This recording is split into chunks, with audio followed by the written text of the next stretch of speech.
have the movie? So we're gonna do a review on algebra. We'll play a quick little game to see if we remember a little bit of fractions.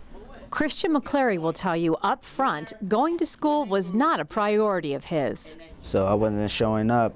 Since I wasn't showing up, it caused me to be behind. That caused to repeat grades and grades. And then I noticed you can repeat grades, but your age is still going up. So that's what they said.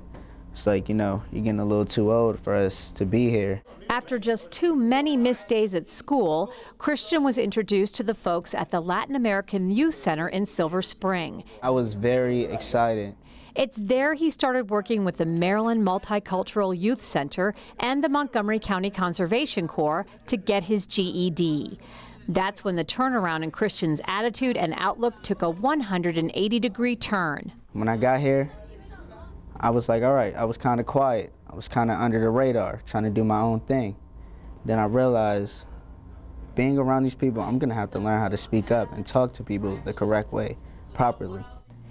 In 2013, the MMYC partnered with the state's Department of Natural Resources to provide services to young people like Christian through the Montgomery County Conservation Corps. They work with at-risk youth from 17 to 24 years of age, giving them opportunities to earn their GED.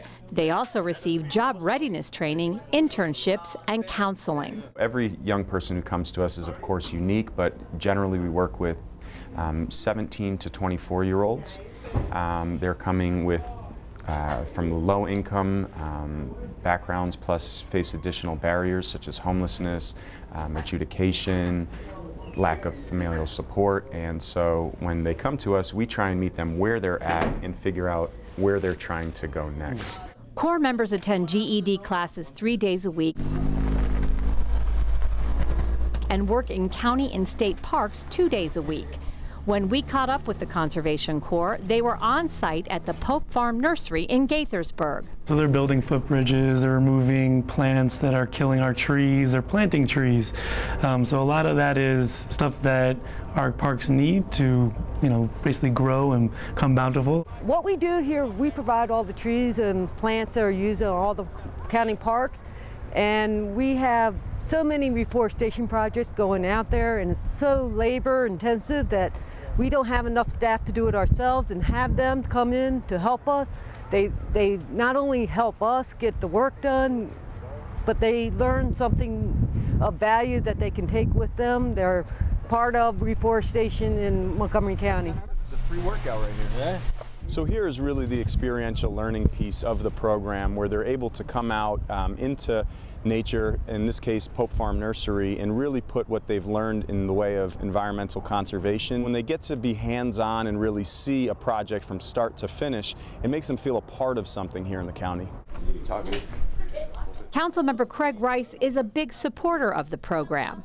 How you doing, Mr. Rice? Councilmember Rice. When it was in jeopardy of losing funding a few years ago, Good to see you again. How's it going? Thanks for coming. he and his colleagues stepped in to make sure this valuable resource was not overlooked.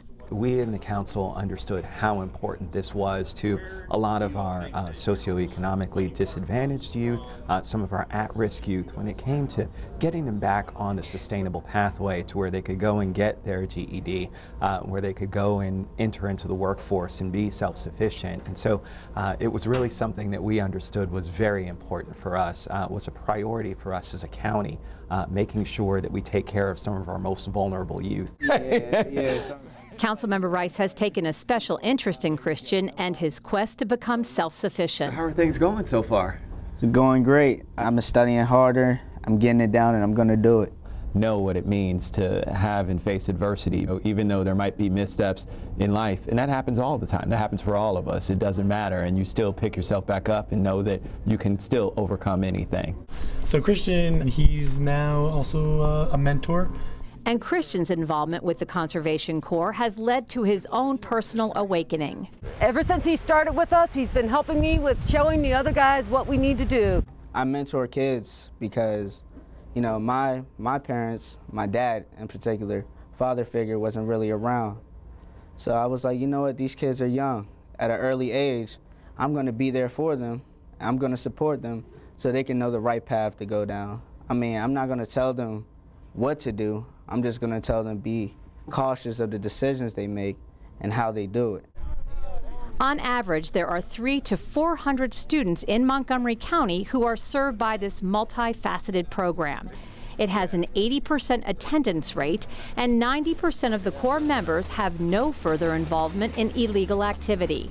There are some people young people who will leave here and attain their GED. There are some who will spend anywhere from 8 weeks to 5 months or a year in an internship program, and so they're gaining work-based experience, educational experience, and really even more than that, what I would add to the value is this feeling of community, sense of supportive peers and supportive adults to help them in their decision making and their maturity to move on to be successful and healthy members of our society. I'm feeling good out here today. Best part of this is experience, because not everyone knows how to plant plants properly, and these are trees. Many trees give us oxygen, stuff that we need, and by us doing this we learn how to stay out of trouble, just motivate by nature. Today's Earth Day too, so you got to be proud of that. Some people have the resources when they slip up, and some people don't.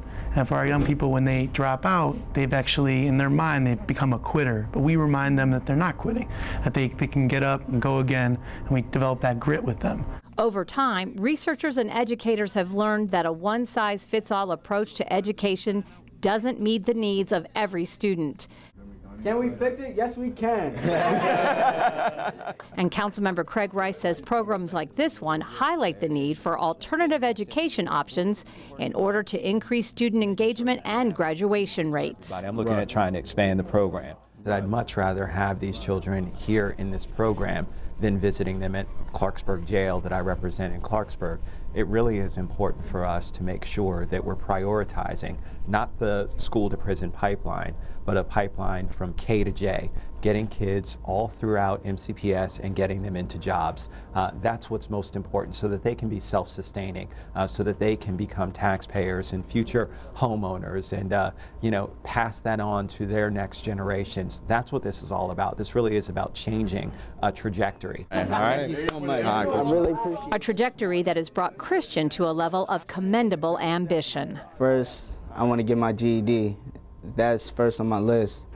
But I'm kind of an entrepreneur. I would like to open up my own business to get homeless people working and off the streets so they can have housing and income coming in. They could be successful. So nice to meet you. I really think you have a bright future. I really, really do. Thank you so much for talking to us. Yeah, I hope so. Good work. Yeah. Keep it good up. work? Really? Am I doing good work?